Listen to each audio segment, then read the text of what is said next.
Feliz sábado para todos. Le doy personalmente gracias a Dios por la oportunidad de estar acá y de estar con ustedes, con la familia. Muchos saludos de mi esposa, de la hermana Ivonne, de mi papá, para los hermanos de aquí de la fundación.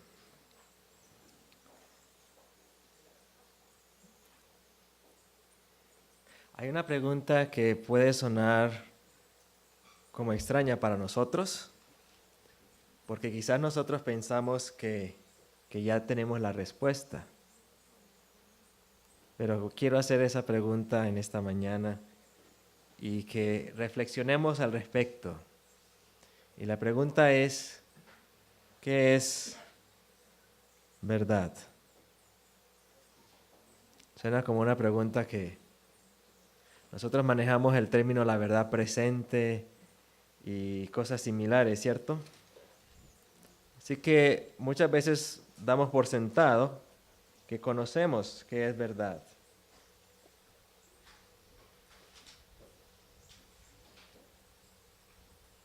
¿Qué es la verdad? ¿Qué es verdad? Y empecemos no desde un punto de vista teológico, y digo teológico desde la definición de una perspectiva religiosa, sino hagámonos la pregunta desde un punto de vista secular, desde un punto de vista de lo material, lo tangible. ¿Qué es verdad? ¿Verdad es que tengo un micrófono en mi mano, que estoy parado aquí al frente? ¿Verdad es que hoy es un día soleado? ¿Que el clima está agradable? ¿Es eso verdad?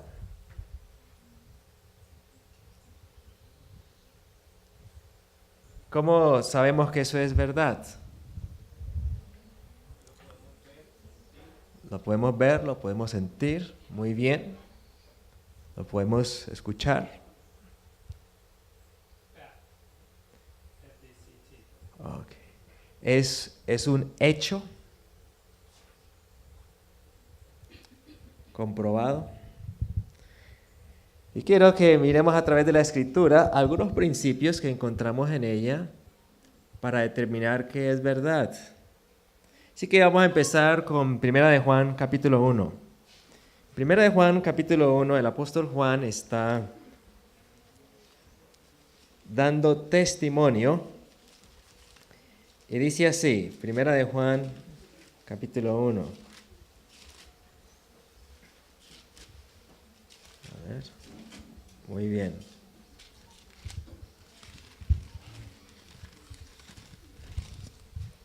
Lo que era desde el principio, lo que hemos oído, lo que hemos visto con nuestros ojos, lo que hemos contemplado y palparon nuestras manos tocante al verbo de vida, pues la vida fue manifestada y la hemos visto y testificamos y os anunciamos la vida eterna, la cual estaba con el Padre y se nos manifestó. Lo que hemos visto y oído, eso os anunciamos, para que también vosotros tengáis comunión con nosotros, y nuestra comunión verdaderamente es con el Padre y con su Hijo Jesucristo. Así que el apóstol Juan, dando fe de la verdad, dando testimonio de la verdad, utiliza repetidamente en estos pasajes del 1 al 3 lo que hemos visto. ¿Qué más? Lo que hemos oído. ¿Qué más? Lo que hemos palpado. Y si prestamos atención, se está refiriendo a los sentidos, ¿cierto? Lo que hemos visto, lo que hemos oído, lo que hemos palpado. Eso os anunciamos. Así que, en cierta manera, Juan está utilizando el método científico, pareciera ser, ¿cierto? Lo que hemos visto, lo que hemos oído, lo que hemos palpado, eso es lo que os anunciamos, y lo reitera, lo repite, para que también vosotros tengáis comunión con nosotros, y nuestra comunión verdaderamente es con el Padre. Muy bien, con eso en mente, quiero ahora invitarlos a abrir las Escrituras en otro pasaje bíblico. Vamos a Lucas 24, 39. Lucas capítulo 24, versículo 39.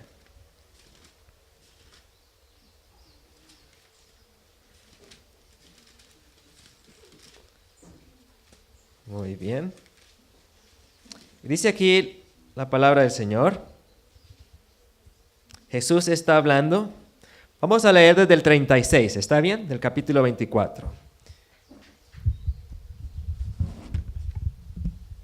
Mientras aún hablaban de estas cosas, Jesús se puso en medio de ellos y les dijo: paz a vosotros.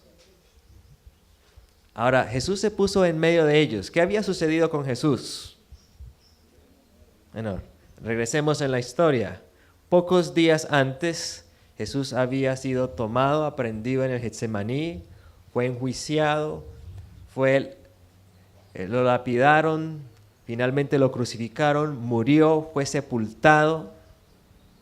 Jesús murió.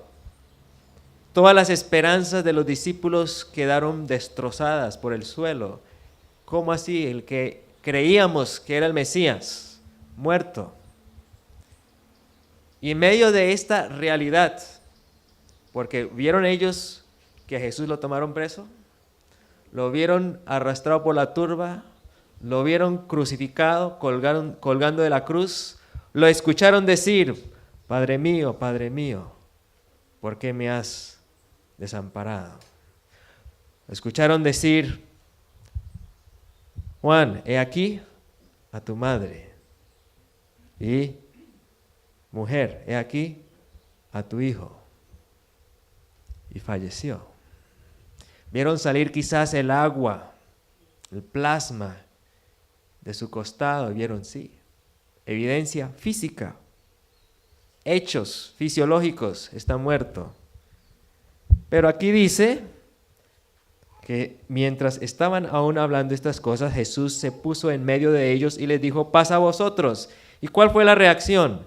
Entonces, espantados y atemorizados, pensaban que veían un espíritu, fantasma.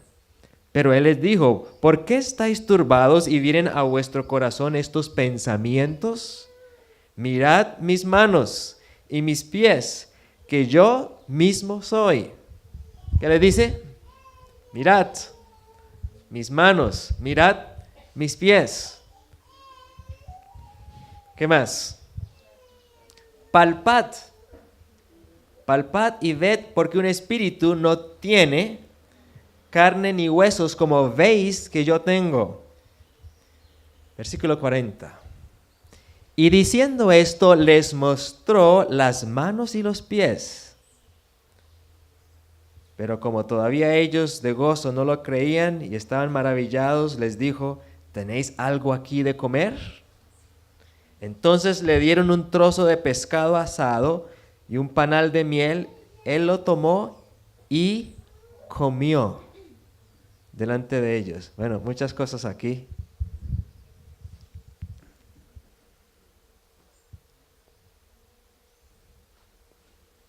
Inclusive en otros de los pasajes bíblicos que relatan este mismo incidente, el Señor Jesucristo le dice a uno de los discípulos: tome su mano, sienta mi costado. Así que también encontramos el elemento de palpar, no solo ver y oír, sino también palpar y ser testigos de Él. Y eso lo encontramos en Juan capítulo 20, 27. Leamos ese pasaje, ¿está bien? Juan 20, 27.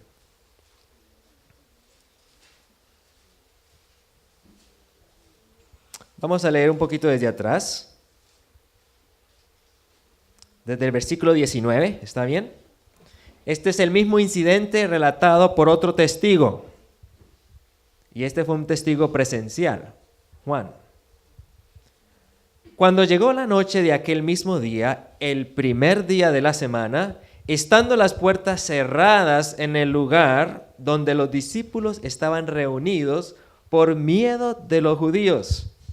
Así que veamos la escena. Primer día de la semana, domingo, por la noche, con las puertas, ¿cómo estaban las puertas? Cerradas. ¿Por qué estaban cerradas las puertas? Tenían miedo. ¿Miedo a quién? A los judíos. ¿Y por qué le tenían miedo a los judíos? Porque habían matado a Jesús. Habían matado a Jesús. Tenían miedo. Llegó Jesús y puesto en medio les dijo, paz a vosotros. Imagínense la escena. Dicho esto, les mostró las manos y el costado, y los discípulos se regocijaron viendo al Señor. Entonces Jesús les dijo otra vez, paz a vosotros, como me envió el Padre, así también yo os envío. Y al decir esto sopló y les dijo, recibid el Espíritu Santo. A quienes perdonéis los pecados les serán perdonados, y a quienes se los retengáis les serán retenidos. Pero Tomás, uno de los 12, llamado Dídimo, no estaba con ellos cuando Jesús se presentó. Le dijeron pues los otros discípulos, hemos visto al Señor. Él les dijo, ¿qué les dijo Tomás? ¿Qué contestó? Si no veo en sus manos la señal de los clavos, si no meto mi dedo en el lugar de los clavos y meto mi mano en su costado, no creeré. ¿Qué quería Tomás? Verdad. Verdad científica. No un cuento. 8 días después, estaban otra vez sus discípulos dentro y con ellos, ¿quién estaba ahora? Tomás. Llegó Jesús estando las puertas cerradas. Escuchen esto. Llegó Jesús estando las puertas cerradas. ¿Cómo puede entrar alguien si las puertas están cerradas? Si entra y las puertas están cerradas, entonces ¿qué es? Un espanto. Si a nosotros nos sucede eso, ¿qué vamos a pensar? Un espanto. Pero como nosotros conocemos la sana doctrina bíblica y no creemos en los espantos, ¿cierto que no o sí? Supuestamente no. ¿Qué vamos a pensar que es? Un ángel del mal personificando a un muerto. ¿Sí? Sigue diciendo la Escritura. Estando las puertas cerradas, se puso en medio y les dijo, paz a vosotros. Luego dijo a Tomás, pon aquí tu dedo y mira mis manos y acerca tu mano y métela en mi costado. Y no seas incrédulo, sino creyente. Entonces Tomás respondió y le dijo, Señor mío y Dios mío. Jesús le respondió, porque has visto, ¿has creído, Tomás? Bienaventurados los que no vieron y creyeron. Hizo además Jesús muchas otras señales en presencia de sus discípulos, las cuales no están escritas en este libro, pero éstas se han escrito para que creáis que Jesús es el Cristo, el Hijo de Dios, y para que creyendo tengáis vida en su nombre. Un pasaje más que quiero compartir con ustedes. Vamos ahora a Hechos capítulo 1, versículo 3. Hechos 1, versículo 3.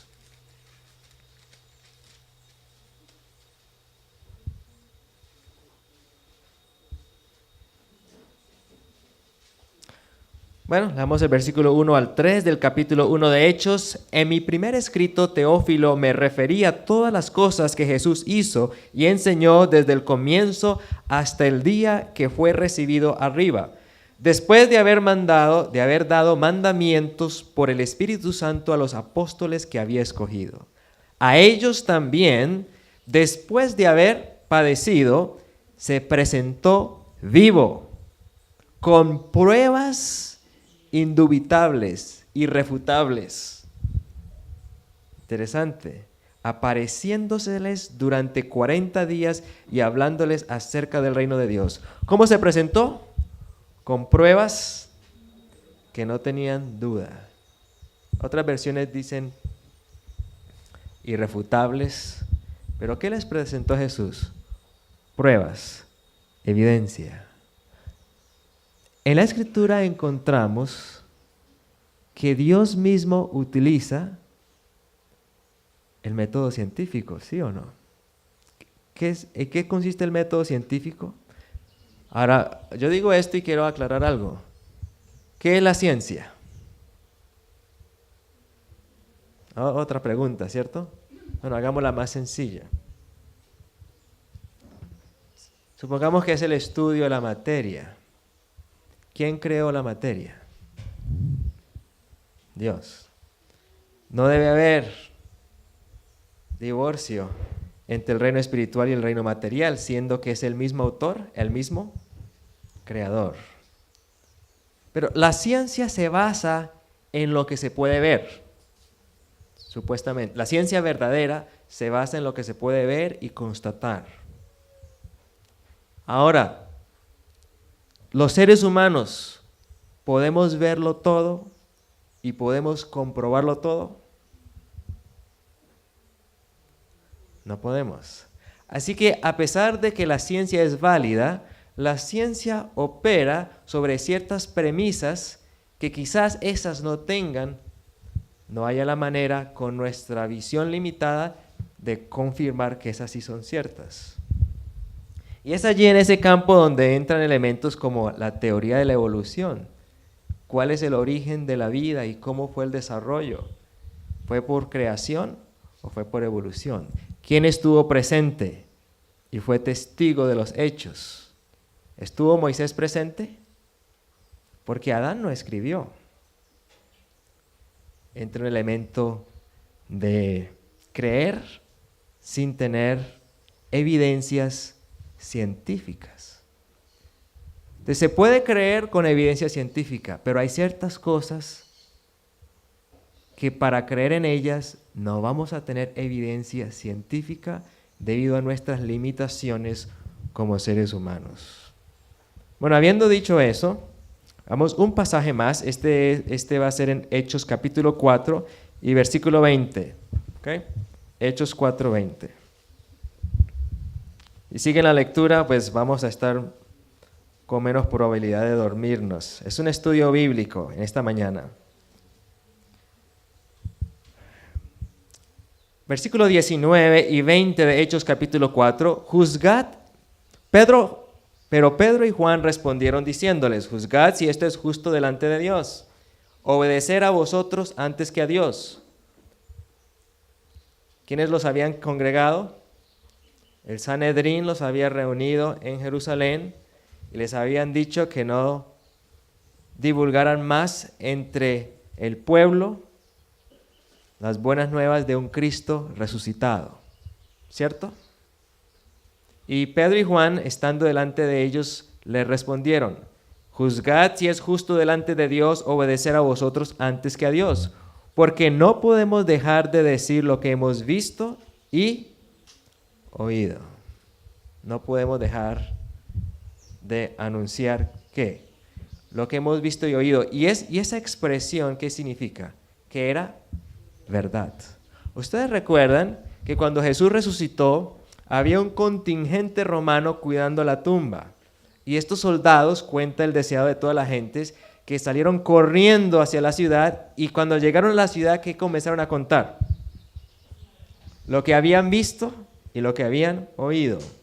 Y muy pronto ese rumor, esa noticia llegó a oídos de los dirigentes, los que habían propiciado la muerte de Cristo, y ellos se preocuparon. Entonces llamaron a los soldados y ¿qué les dijeron? Les vamos a dar dinero para que digan que ustedes lo que vieron fue otra cosa, que los discípulos de Jesús vinieron de noche y se robaron el cadáver. Y entonces ellos salieron contando esa historia. ¿Por qué les dieron? Los sobornaron. Así que imagínense ustedes ahora a los discípulos contando y predicando otra versión. Entonces los dirigentes les dicen, por favor, no sigan contando eso. ¿Y cuál fue la respuesta? Lo que hemos visto y oído, eso es lo que decimos. En otras palabras, esa era su evidencia de que era verdad.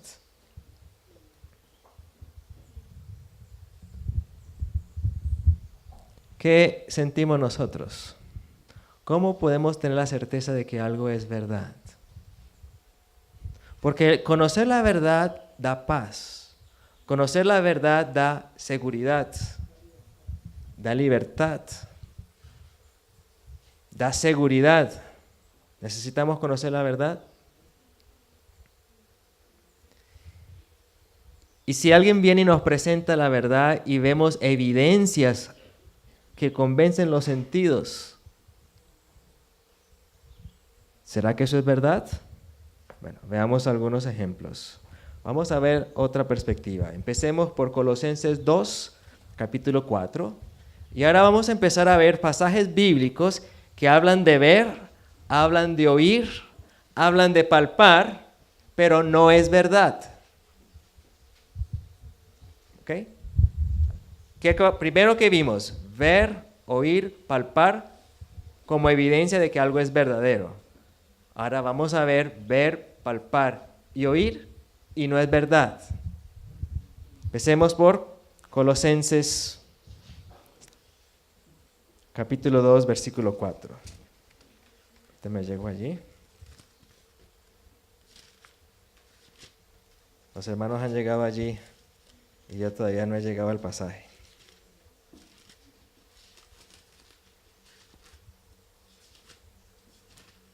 Ok. Muy bien.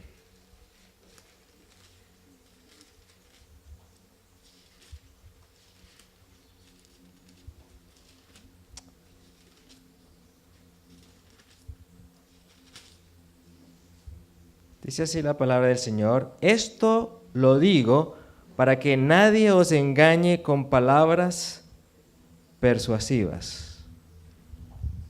Hay otra versión que digo, esto os digo para que nadie os engañe. ¿Qué es la palabra? Lo que uno escucha. Esto os digo para que nadie os engañe con palabras persuasivas. ¿Alguien puede hablar, tener argumentos persuasivos y engañarlo a uno? Veamos otro pasaje, Segunda de Pedro, capítulo 3 y versículo 3. Segunda de Pedro, capítulo 3, versículo 3. Sabed ante todo que en los últimos días vendrán burladores andando según sus propias pasiones y diciendo, ¿dónde está la promesa de su advenimiento? Porque desde el día en que los padres durmieron, todas las cosas permanecen así como desde el principio de la creación. ¿Cuál es la advertencia aquí? Van a venir burladores, ¿y qué van a insinuar los burladores?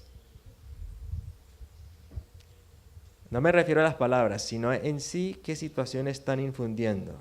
Duda, ¿cierto? Duda hacia la palabra de Dios. Estos burladores que siembran duda o incredulidad, ¿qué tienen en su corazón? Andando conforme a sus propias pasiones. Y la palabra pasión es una palabra fuerte, pero lo que en realidad significa en un lenguaje más sencillo es un deseo fuerte. Un deseo fuerte. Nuestros deseos pueden desviarnos de lo que es verdad. Palabras persuasivas de otro y los deseos de nuestro propio corazón. Como dice Proverbios 18:1, su propio deseo busca el que se desvía. Entonces, tengamos en claro, palabras persuasivas, nuestros deseos nos pueden extraviar. Veamos otros pasajes bíblicos. Vamos a 2 de Corintios 11, versículo 3. Okay, 2 de Corintios 11, 3.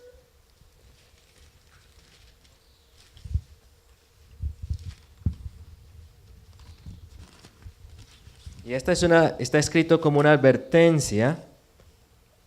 Dice el apóstol Pablo en 2 de Corintios 11:3, pero temo que así como la serpiente con su astucia engañó a Eva, vuestros sentidos sean también de alguna manera extraviados de la sincera fidelidad a Cristo. Vuestros sentidos. ¿Y cuáles son los sentidos?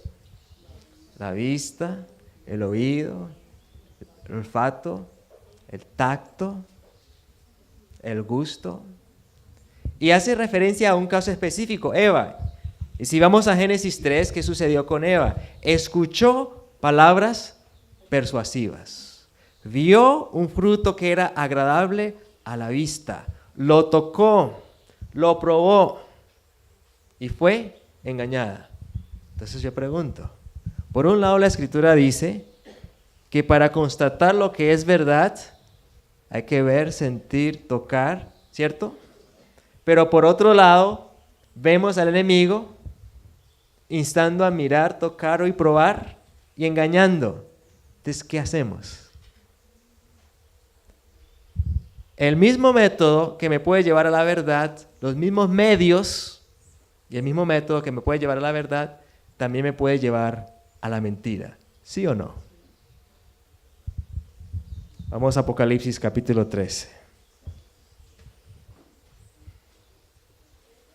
13.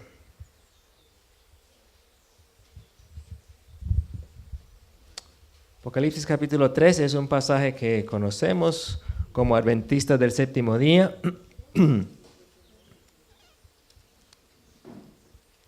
Vamos a leer los siguientes pasajes. Apocalipsis 13. Okay, hay varios aquí, pero vamos a tomar a partir de el versículo 13, Apocalipsis 13:13. También hace grandes señales. ¿Qué hace? De tal manera que incluso hace descender fuego del cielo a la tierra delante de los hombres. ¿Evidencia? ¿Palpable? ¿Sí? Engaña a los habitantes de la tierra. ¿Con qué? Con las señales que se le ha permitido hacer en presencia de la bestia. Hoy en día vivimos en un mundo altamente científico, ¿cierto? Vivimos en un mundo en que el sistema educativo forma a que usted no crea a menos que algo sea verificable. Y hay mucha gente atea, aún cristianos con una mentalidad agnóstica, con diferentes filosofías, desde el deísmo, sí, Dios creó, pero dejó todo aquí quieto. Y para engañar a todo el mundo, ¿qué dice la Escritura que va a utilizar el enemigo? Señales. Porque una señal es algo irrefutable, irrefutable. Ahí está la evidencia tangible. Un incrédulo, un ateo, un agnóstico va a ver la señal delante de los hombres y ¿qué va a decir?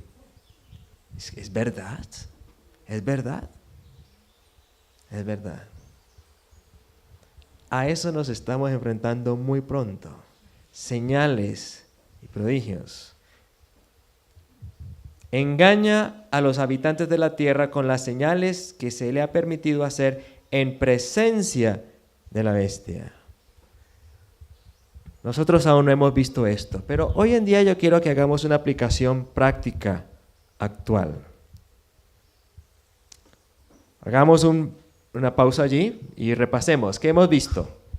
Empezamos preguntando qué es la verdad, ¿cierto? ¿Qué es verdad? Y hablando de la verdad dijimos qué es tangible, qué se puede tocar, qué se puede olfatear. Dimos ejemplos bíblicos donde constatamos que Jesús mismo utiliza estos medios para verificar que algo es verdadero. Pero luego hemos visto pasajes y ejemplos bíblicos donde a través de estos mismos medios somos engañados. Ahora, el siguiente punto que quiero desarrollar con ustedes en esta mañana es: veamos hombres piadosos que fueron engañados por lo que vieron.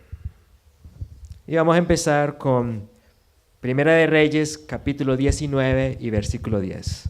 Primera de Reyes, capítulo 19 y versículo 10. Hay muchos ejemplos bíblicos, pero vamos a seleccionar unos pocos para esta mañana. Primera de Reyes 19, 10. Oiga, aquí está hablando de Elías. Y en el capítulo 18 de Elías, el capítulo 17, vemos un escenario de un Elías que viene con un celo por Dios, por su causa, por su pueblo, y se presenta ante Acab y le dice por palabra de Dios: no habrá lluvia por 3 años y medio. Vive yo Jehová. Y por 3 años y medio no llueve.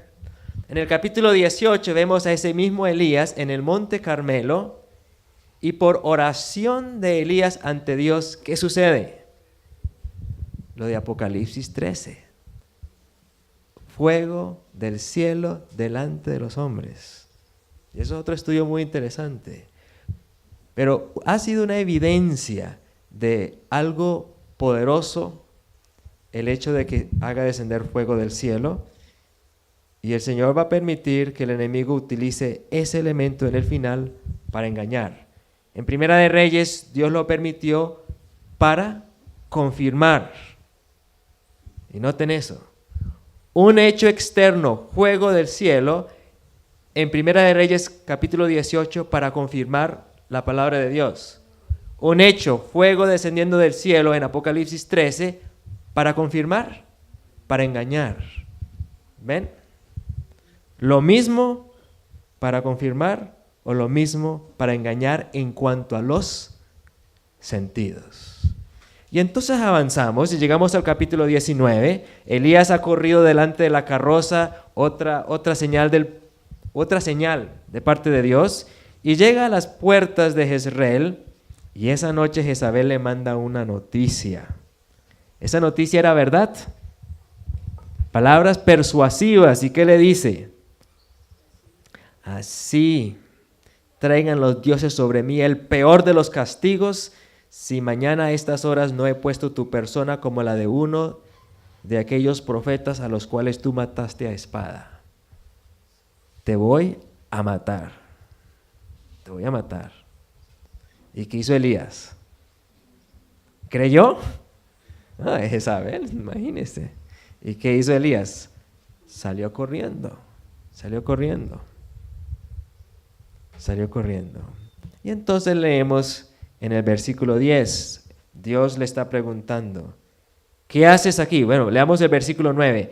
Se metió en una cueva y pasó la noche, y llegó a él palabra de Jehová, el cual le dijo, ¿qué haces aquí, Elías? ¿Qué haces aquí? Él respondió, he sentido. ¿Cuál es la primera cosa que dijo Elías? Lo que siento. Lo que estaba sintiendo para Elías era la verdad. Y como lo que estaba sintiendo era verdad, actuó conforme a lo que era verdad para él. He sentido un vivo celo por Jehová, Dios de los ejércitos, porque los hijos de Israel han dejado tu pacto, han derribado tus altares y han matado a espada a tus profetas. ¿Era eso cierto? Sí. Esos hechos externos eran ciertos, pero esos hechos habían producido en Elías un sentir, y debido a ese sentir, Elías había actuado. Y noten ahora lo que dice Elías, y yo solo he quedado. ¿Eso era verdad? Una mentira. ¿Cuántos habían quedado? 7,000. De uno solo a 7,000, ¿qué porcentaje hay de diferencia? A ver, los que saben estadística y manejan matemática financiera. De 1 a 7,000, ¿qué proporción? El 7,000%, ¿cierto? Esa está sencilla porque solo 7 y ceros. No era el 100%, el 7,000%. En la mentira, Elías. ¿Por qué? Por creer en lo que sentía. Y lo que sentía era un vivo celo por Dios. Pero aún un vivo celo por Dios no significa que sea verdad. Yo pregunto, ¿hemos sentido nosotros un vivo celo por Dios? ¿Sí? ¿Un vivo celo por la verdad presente? ¿Sí? El hecho de sentir un vivo celo por la verdad no significa que nuestros actos sean de la verdad. Debe ser que dice la palabra de Dios. ¿Qué dice la palabra? Y el Señor nos va a confrontar, y nos está empezando a confrontar cada vez más, con cosas que no van de acuerdo a nuestro vivo celo, pero son conforme a su palabra. ¿Qué vamos a hacer? ¿Lo vamos a aceptar o lo vamos a rechazar? A Elías le costó mucho. A Pedro le costó mucho. ¿Recuerdan cuando el Señor, Pedro tenía hambre? Una tarde tenía hambre. Dice la Biblia, es interesante, la Biblia da detalles muy específicos por una razón. Pedro estaba sintiendo que tenía hambre. Y no les doy el pasaje bíblico porque no venía pensando en compartir ese ejemplo. Y llega a la casa y resulta que la comida no estaba lista. ¿Han vivido ustedes una experiencia así? Llegar a la casa con hambre y llegan y se asoman a la cocina y no, apenas está empezando a pelar la zanahoria y echar los frijoles, y si no los han remojado y sacando la pitadora, uy no. Entonces Pedro, ¿qué dijo? Me voy a la azotea y voy a esperar allí. Y la mejor manera de esperar cuando usted tiene hambre y no hay comida, ¿cuál es? Durmiendo, porque si se pone a trabajar más hambre le da. Entonces Pedro se fue a la azotea y se acostó. Y se quedó dormido. ¿Y qué soñó? Oye, cuando usted tiene hambre a veces sueña de que comiendo. Cuando uno tiene un sentir, hasta los sueños se influyen. Bueno, él soñó que bajó un lienzo del cielo. Y cuando el lienzo bajó, estaba lleno de animales inmundos. Y una voz le dice, Pedro, mata y come. ¿Y qué dijo Pedro? Pero ¿cómo voy a comer eso si son animales inmundos? A Pedro también le costó aceptar cosas que no iban conforme a su celo. Sabemos que el Señor se estaba refiriendo a que aceptar a los gentiles, aceptarlos y servir a los gentiles, a los que ellos consideraban los proscritos. Muy bien. Otro ejemplo, muy bien, Elías, profeta, y fue engañado por lo que sentía, no era verdad. Pedro, apóstol, y fue engañado también por qué. Y lo que sentían ambos era un vivo celo por Dios, un vivo celo por Dios.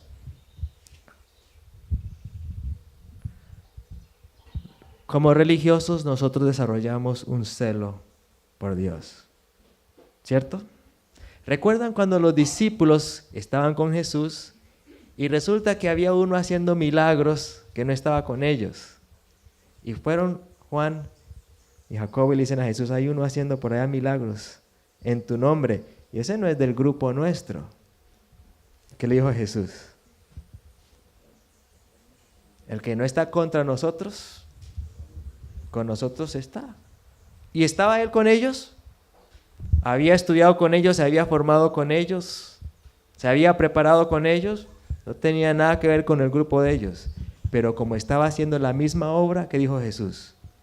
Es de nosotros. Aunque no está aquí, es de nosotros. Los discípulos también lucharon con eso. Y nosotros no somos la excepción. Entremos a otro aspecto, hermanos. Y para esto voy a utilizar otro relato. Mateo 16, versículo 21. Está relacionado, pero es otro aspecto. Mateo 16, 21.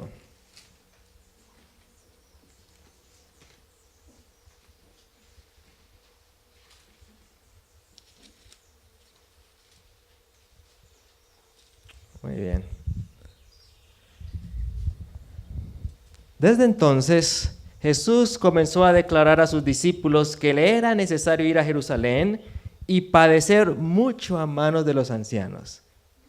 Esto es antes de la crucifixión. Los primeros ejemplos que compartí con ustedes en el tema de hoy tuvieron que ver con después de la crucifixión y las señales, si está vivo, si está resucitado. Ahora estamos viendo antes. Jesús les está diciendo, voy a subir a Jerusalén, ¿y qué me va a pasar? me es necesario ir a Jerusalén y padecer mucho a mano de los ancianos y de los principales sacerdotes y de los escribas y ser muerto y resucitar al tercer día. ¿Se lo dijo claramente? Entonces Pedro, tomándolo aparte, ¿qué le dijo? Comenzó a reconvenirlo diciendo: Señor, ten compasión de ti mismo. En ninguna manera esto te acontezca. ¿Qué sintió Pedro? Y además de eso, compasión por su maestro. O sea, es Jesús. ¿Cómo que lo vayan a humillar, que lo vayan a matar, que le vayan a hacer daño? Yo no puedo permitir eso. ¿Por qué le dijo Jesús: apártate de mí, Satanás? ¿Era malo lo que estaba sintiendo Pedro? ¿Era malo lo que estaba sintiendo Pedro? No, no era malo.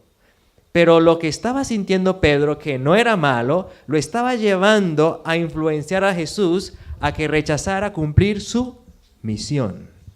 ¿Y qué es más importante, lo que siento o la misión? La misión. Y la misión de Jesús era ser muerto. Ser muerto. ¿Cuál es la misión que Dios nos ha dado? ¿Qué hago yo frente a la misión y mis sentimientos buenos? ¿Acepto la misión o me dejo guiar por lo que siento? Esto es complejo, hermanos, es complejo, pero a la vez es sencillo. Y yo no sé si ustedes empiezan ya a discernir. ¿Cuál es la base? ¿Sobre qué funcionan los sentidos? ¿Sobre qué funciona el método científico? ¿Sobre qué funciona? Si hay palabra de Dios. Y si la palabra de Dios yo no la estoy interpretando a la luz de mis preferencias. Escuchen bien. Y si la palabra de Dios yo no la estoy interpretando a la luz de mis preferencias, de mis prejuicios, de mi exclusivismo y de cualquier otra cosa mía. Otro ejemplo. Bueno, antes de ir a ese, vamos a Juan capítulo 4, que está más relacionado temáticamente. Juan capítulo 4. Y bien, el tiempo está avanzando. Por ahí le dije yo a unas señoritas, un par de señoritas, que iba a predicar por 2 horas. Ellas me dijeron que si era así de largo se paraban y se iban. Pero todavía no he llegado a las 2 horas. Juan capítulo 4.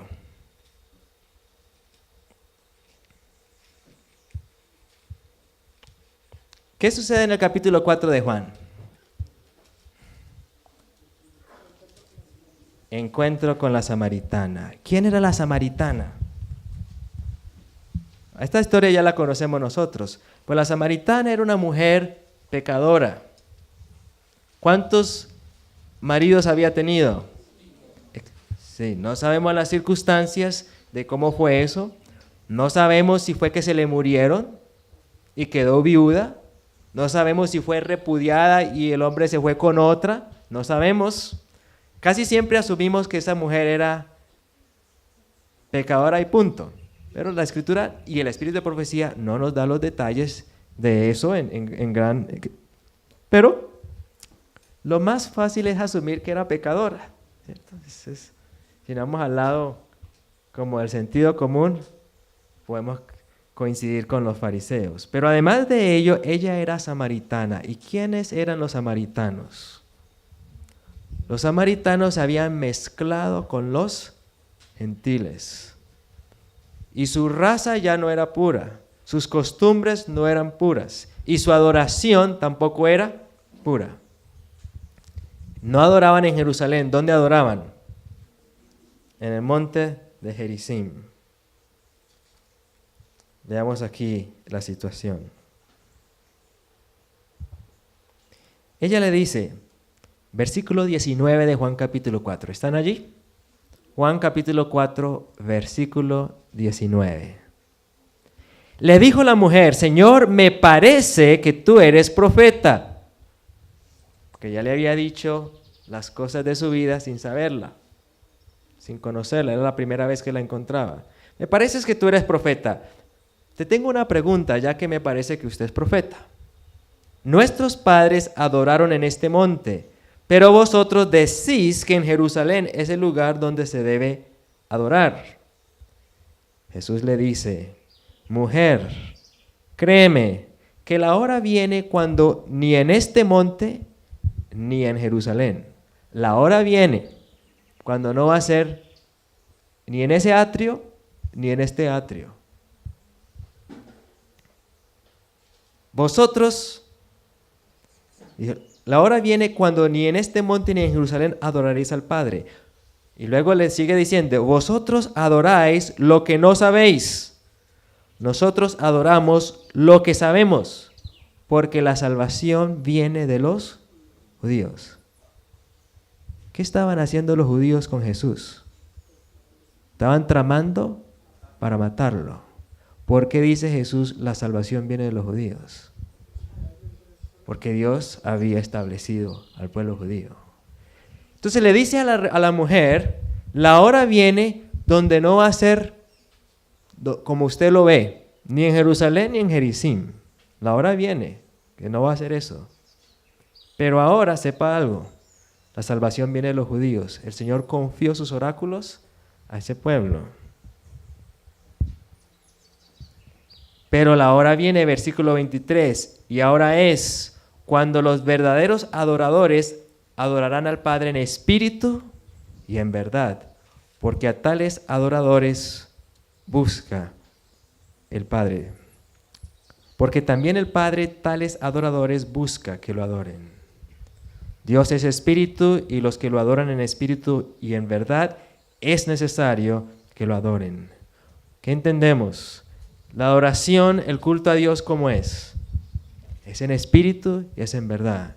Pero a la vez que le dijo él a la mujer, no descartó que ella también estaba desubicada, que Dios había llamado al pueblo judío a cumplir una función específica.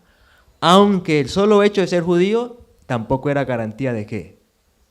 Era en espíritu y en verdad. Tremendo la sabiduría de Jesús. ¿Entendemos? Jesús estaba en qué? En la verdad. Y entendía la verdad en espíritu y también entendía la verdad conforme a lo que se ve. ¿Entendemos? Y el Señor quisiera darnos ese discernimiento. Vamos a otro aspecto en esta mañana. Y esta la encontramos en el libro de Samuel.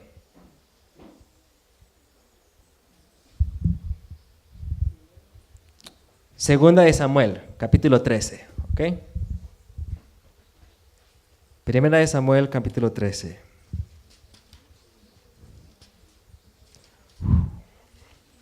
Segunda de Samuel, capítulo 13. Y aquí entramos en otro aspecto. Segunda de Samuel, capítulo 13. Hay una historia triste. Y vamos a compartir algunos aspectos de esta historia triste. Con los hijos de David. Aconteció después de esto, dice el versículo 1 de 2 de Samuel capítulo 13, que teniendo Absalón, hijo de David, una hermana muy hermosa, llamada Tamar, Amnón, hijo de David, se enamoró de ella. ¿Qué sucedió? Un hijo de David, llamado Amnón, que experimentó. Se enamoró. ¿Qué significa enamorarse? ¿Ustedes entienden qué significa eso? A pedirle a alguien que me explique qué es eso. Ven. ¿Qué es enamorarse?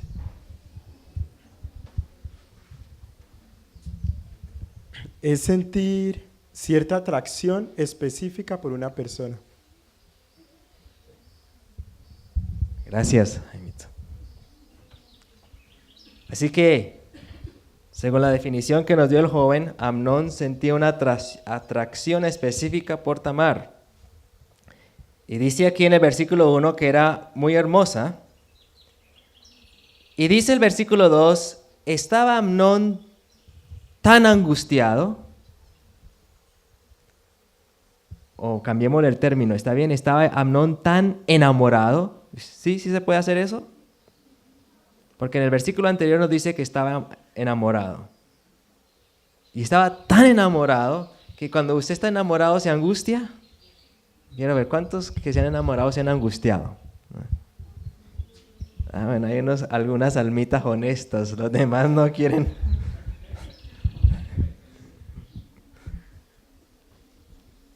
Gracias por la honestidad. Bueno, estaba angustiado y enamorado. ¿Y qué más le pasó? Tan enamorado estaba que ¿qué le sucedió? Se enfermó. Estaba tan enamorado que se enfermó. Sí, es verdad. Algunos se enamoran tanto que se enferman. Se les quita el apetito. A causa de su hermana Tamar. Pues por ser ella virgen le parecía a Amnón que sería difícil hacerle cosa alguna. No, pero está difícil porque estoy en la fundación y aquí no dejan hacer eso y, uy, no, pero qué angustia, ¿sí? La angustia de él era porque era su hermana, entonces no podía, pero la angustia suya puede ser porque está en la fundación. O la angustia de otro puede ser porque es que no es adventista, ¿sí? O es que mis padres no están de acuerdo, o es que está casado, cualquier cosa, pero no se puede. Pero como me gusta, ¿qué viene? La angustia. Entonces Amnón tenía un amigo, un primo, y este le dio unos consejos, no voy a entrar en eso, pero entonces vamos más adelante al versículo 6. Se acostó pues Amnón y fingió que estaba enfermo. Ahora tomemos esto de dos maneras. En el versículo 2, ¿qué leímos? Angustiado y ¿qué? Y que se enfermó. Así que si estaba angustiado y se enfermó, no era difícil para él fingir que estaba enfermo, porque en sí ya estaba enfermo. Lo que hizo para mí es ponerse más mal de lo que estaba. Estaba grave y ahora dijo, no, pero estoy de cama, ni siquiera puedo trabajar. Y necesito que alguien venga y me haga la comidita y me la traiga a la cama. Él lo hizo. Se acostó pues Amnón y fingió que estaba enfermo. El rey vino a visitarlo y Amnón le dijo, te ruego que venga mi hermana Tamar a preparar delante de mí 2 hojuelas y me las sirva con sus propias manos. Entonces David envió a decir a Tamar a su casa, ve ahora a casa de Amnón tu hermano y hazle de comer. Tamar fue a casa de su hermano Amnón, que estaba acostado, tomó harina, la amasó, hizo hojuelas y las coció, tomó el sartén y la sacó delante de él. Mire cómo da tanto detalle, ¿cierto? Pero él no quiso comer, sino que dijo, echad fuera a todos los que están aquí. Y cuando estuvo solo, le dijo Amnón a Tamar, trae la comida a la alcoba y dame de comer con tus manos. Estaba tan grave que necesitaba que lo cucharearan. Tamar tomó las hojuelas que había preparado y las llevó a su hermano Amnón a la alcoba. Cuando se las puso delante para que comiera, él la sujetó y le dijo, ven hermana mía, acuéstate conmigo. Ella entonces le respondió, no hermano mío, no me fuerces, pues no se debe hacer así en Israel. Interesante la respuesta de Tamar. ¿Cómo le respondió Tamar? Usted no me cae bien, no me gusta. ¿Cómo le respondió? No se debe hacer así en Israel. ¿Con qué le respondió? Con palabra de Dios, con principios. No se debe hacer así en Israel. No cometas tal infamia. Porque ¿a dónde iría yo con mi deshonra? Y aún tú, yo soy mujer, ¿a dónde me voy con mi deshonra? Pero usted, aún tú, siendo hombre, serías estimado como un perverso en Israel. Te ruego pues ahora. Y fíjese lo que le dijo Tamar, muy noble. Ve, habla con el rey. Él no se negará de entregarme a ti. Tremendo. Haga las cosas bien hechas. Haga las cosas bien hechas, conforme a la palabra. Pero él no la quiso oír. Y como podía más que ella, la violentó y se acostó con ella. ¿Qué dice el siguiente versículo? Después Amnón la aborreció tan terriblemente que el odio con que la aborreció fue mayor que el amor con que la había amado. Y le dijo a Amnón, levántate y vete. Y la mandó a sacar. Y cuando le dijo así, no, más mal vas a hacer. No la quiso ir. Entonces, ¿qué hizo Amnón en el versículo 17? Llamando al criado que le servía, le dijo, échame a esta fuera de aquí y cierra la puerta. Te pregunto, lo que sintió Amnón, ¿estaba enamorado? ¿Le gustaba? Sí estaba enamorado. ¿Le gustaba Tamar? Sí. ¿Por qué termina tan trágica esta historia? ¿Por qué?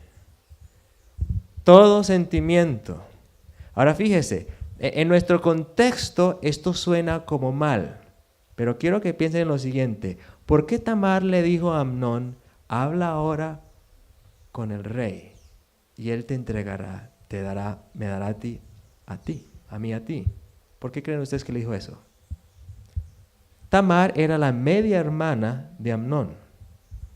Ahora les hago otra pregunta. La esposa de Abraham, Sara, ¿qué era de Abraham?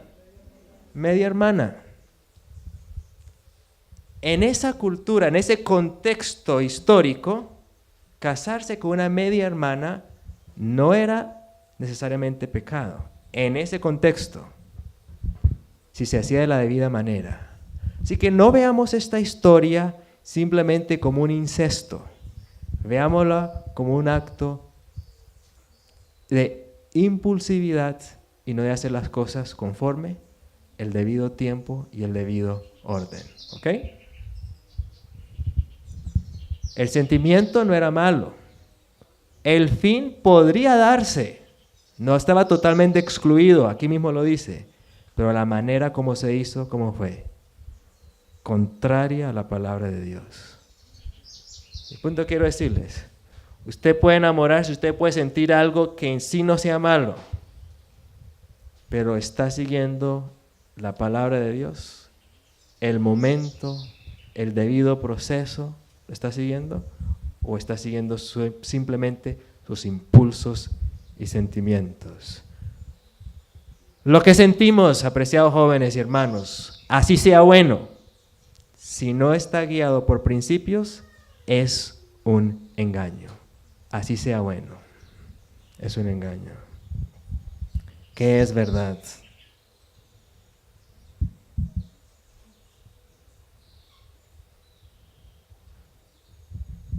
Es la reflexión que he querido compartir con ustedes y conmigo. Porque en una ocasión, Josué, llamado de Dios a reemplazar a Moisés, después de cruzar el río Jordán, después de ver los muros de Jericó caer, se le acercaron a él unas personas con panes endurecidos, con ropas raídas. ¿Y qué pensó Josué? Hay que servirlo, ¿cierto? ¿Y es cierto eso? En la palabra dice que hay que ayudar al hambriento, al necesitado. Sí. Sintió compasión. ¿Es bueno sentir compasión? ¿Qué fue lo que falló? ¿En qué fue que falló Josué? No consultó la voluntad de Dios. Y la voluntad de Dios tiene parámetros. Actuó por su buen sentir. Y Josué fue engañado. Hermanos, no podemos actuar por nuestro buen sentir. No es suficiente. ¿Qué dice la palabra y qué se aplica la palabra a nuestras circunstancias de vida? Y por eso Jesús dijo, y leemos en Juan 14:6, ¿qué dijo Jesús?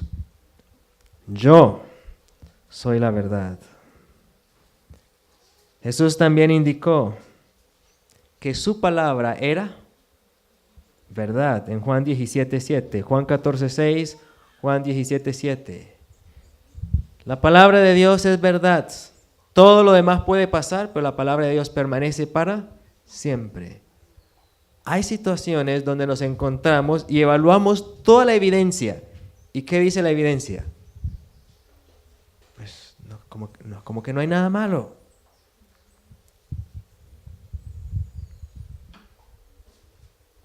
como que no hay nada malo. ¿Cómo entonces hago para tener discernimiento si visiblemente todo está bueno? A la ley y al testimonio, ¿cierto? Si no hablaren conforme a esto es porque no les ha amanecido. Aplicarle la ley y el testimonio a cualquier situación. ¿Qué dice la palabra del Señor? Si no estamos dispuestos a aplicar la ley y el testimonio que dice la palabra de Dios, vamos a ser engañados. Vamos a ser engañados. Hoy y mañana y en la crisis final vamos a ser engañados. No podemos confiar en lo que creemos que es verdad. Segunda de Tesalonicenses 2:11 tiene un lenguaje fuerte. Por esta razón Dios les envía una operación de engaño para que crean la mentira. Pero antes dice en el versículo anterior, por cuanto no amaron la verdad. Por cuanto no amaron la verdad. Y la verdad significa que amar la verdad significa que yo esté dispuesto a seguir lo que la palabra de Dios dice, no importa mis temores, no importa mis sentimientos, no importa mi conveniencia, lo que dice la palabra. Y sobre la plataforma de la palabra, entonces podemos andar seguros. Si Elías sintió miedo cuando Jezabel le envió esa amenaza, ¿vamos a sentir miedo nosotros? Sí, es normal, vamos a sentir miedo. Yo les confieso algo. Cuando yo me subo a un avión y el avión empieza a sacudirse, yo siento cierta incertidumbre. Una vez estaba viajando de Bogotá a Cúcuta y despegó el avión y se empezó a sacudirse. Y a mi lado venía un joven y el joven me dice, oiga, usted está como nervioso, como tenso. Y yo me sonreí y le dije, ¿por qué? ¿Qué se le ve? Está tenso. Relájese, disfrute. Y esa cosa se desamarreaba. Y entonces me dijo él, yo disfruto esto. ¿No es que yo soy paracaidista? Esto para mí no es nada. Yo soy paracaidista. Yo no soy paracaidista. Y cuando el avión se sacude a mí me da miedo. Y yo hasta le he orado al Señor y le oro. Señor, transforma mi sistema endocrino y nervioso para que cuando el avión se sacuda, yo no sienta nada. Dame la experiencia del apóstol Pablo, que el barco estaba a punto de naufragar, los marineros estaban hombres experimentados que se habían dado por perdidos, y Pablo ¿cómo estaba? Tranquilo. Dame la experiencia de Pedro, que al otro día lo iban a matar, ¿y qué estaba haciendo Pedro? Durmiendo. Y saben, en ese punto específico el Señor todavía no me ha dado lo que le estoy pidiendo. No me lo ha dado. Entonces yo analizando la palabra llegué a una conclusión. El problema no es que sienta miedo. ¿Cuál es el problema? Que no me suba al avión. Porque si el Señor me dice, súbase a ese avión y vaya a tal lugar, y yo digo, no Señor, yo no subo a ese avión hasta que usted no me quite este miedo, entonces ¿qué estoy? En desobediencia. Pero si le digo, Señor, aunque me dé temor y aunque el estómago se me revuelva, me subo. El Señor no siempre responde cambiando nuestros sentimientos, no siempre. Y yo he tenido esta es mi experiencia, pero yo he tenido jóvenes que se me han acercado a mí y me han dicho, yo le oro a Dios que me quite esta depresión. Yo le oro a Dios y le digo que me quite este enamoramiento. Y no me lo quita. Dios no escucha mis oraciones. Joven hermano, no le ore a Dios que le quite el sentimiento. Órale a Dios que le dé fe para obedecer la palabra. Ese es el camino. Y no seremos desviados. Que el Señor nos dé esa experiencia. Es mi oración en esta mañana. ¿Oramos? ¿O hay un...? Los que puedan, los invito a que nos postremos de rodillas para una oración.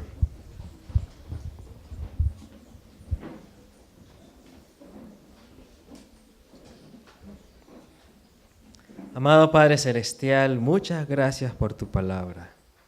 Nosotros queremos conocer la verdad, no solo para ser libres de nuestros temores, no solo para ser libres de angustias, sino para poder cumplir el propósito tuyo aquí en la tierra, para que tu nombre sea glorificado en nuestras vidas, para que podamos ser luz, para que podamos tener vida y vida en abundancia. Queremos conocer la verdad.